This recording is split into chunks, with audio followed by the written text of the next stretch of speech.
I'm sure you're tired about hearing our rankings, so let's hear about Alfredo Brown from Footballguys. Let's hear about his rankings, pick them apart a little bit on FFT Express. All right, Alfredo is here. Welcome to the show. Thank you for being here.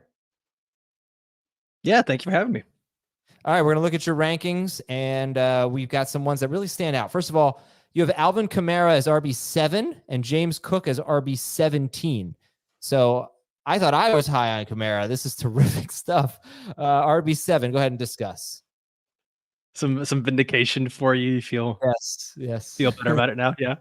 I mean, Alvin Kamara, the thing is I don't know what the blinders are with him. Maybe we just don't like the Saints. Maybe we don't like Derek Carr. But if to me, that's actually a good thing that we don't like Derek Carr. All he does is check down to Alvin Kamara constantly. He led all running backs in receptions and targets last season in a points per game basis. He was running back 3. And we're sitting here acting like he shouldn't be drafted in the top 12. And I guess maybe it's because he's a little bit older.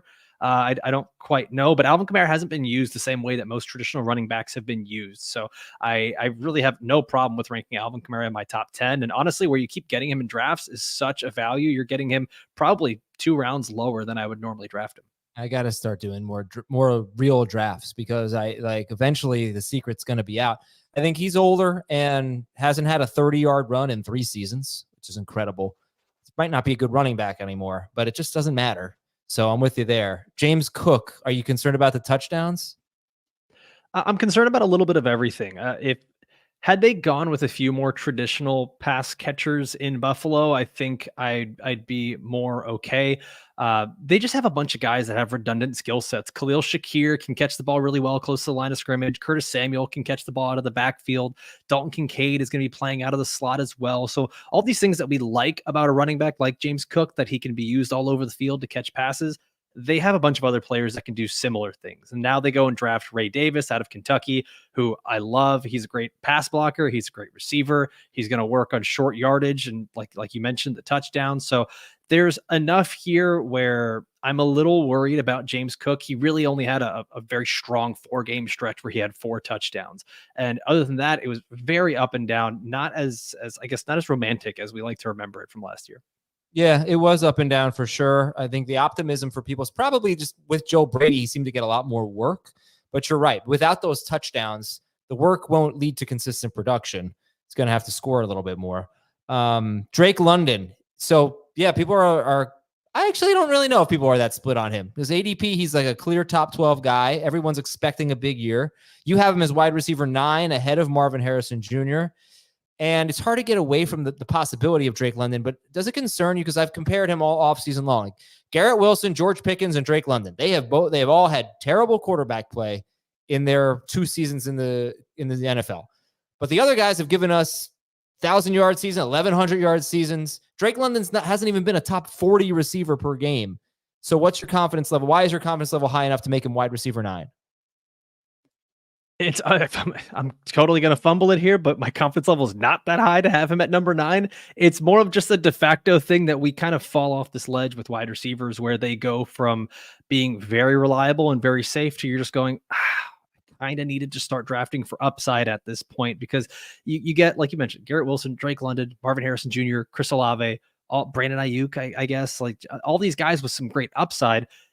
But then after that, it's a bunch of safe guys. It's the Mike Evans, it's Devontae Adams, guys that maybe don't have the same ceiling. So what I wanted to do here, at least when I was doing my rankings, is contextualize that, okay, here's a guy that should have a floor with target volume, an improved offense, an offense that Kirk Cousins is now going to be able to run much better than we've ever seen from Desmond Ridder.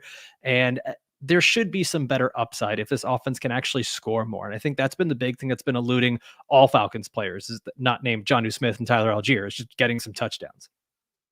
All right, we're going to take a quick break here on Fantasy Football Today Express. And when we come back, we'll take a look at some more rankings of Alfredo's that stand out. We'll be right back after this. All right, back into your wide receiver rankings. Zay Flowers at wide receiver 27. That's pretty close to his ADP. You have him, though, ahead of Chris Godwin, Malik Nabers, and George Pickens. So that's Zay Flowers. We could talk about Flowers. I'm going to start, though, with Nabers at wide receiver 29. So that's lower than what we see in recent drafts, all this preseason buzz. I guess you're showing some discipline here, maybe not falling for it. What do you think about Nabers?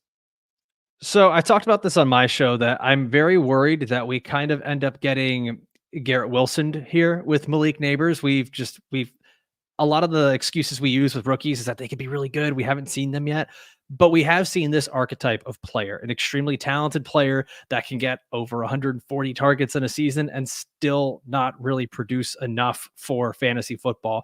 And listen, Daniel Jones has not been able to produce fantasy relevant receivers. I think the last one he had that may have been close to top 24 was Sterling Shepard on a points per game basis. So now we're asking Daniel Jones to stay healthy all year, win games, and be able to throw more touchdowns than he ever has in his career for Malik Nabers to be relevant in fantasy football. So it's not that I'm out on Malik Nabers. It's that I'm out on him at his current cost, and I see him probably closer to wide receiver 30 than most people who probably have him closer to wide receiver 20. What about comparing Nabers and Garrett Wilson as prospects? How do you see them, just coming out of college?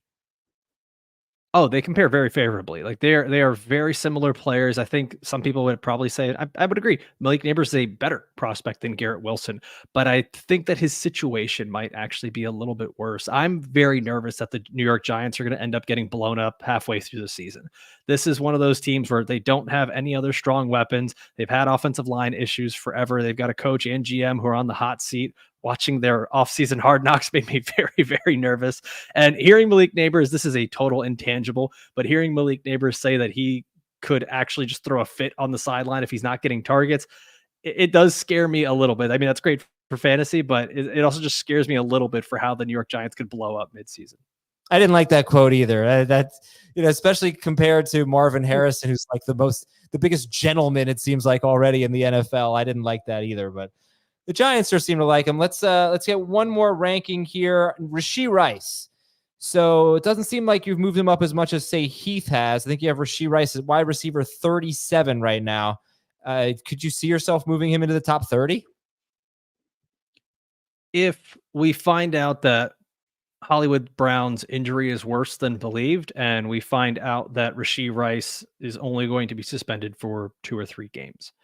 Because the thing for me with Rashee Rice, and this might throw people off, is I actually don't think he is a very strong route runner or a top flight NFL wide receiver.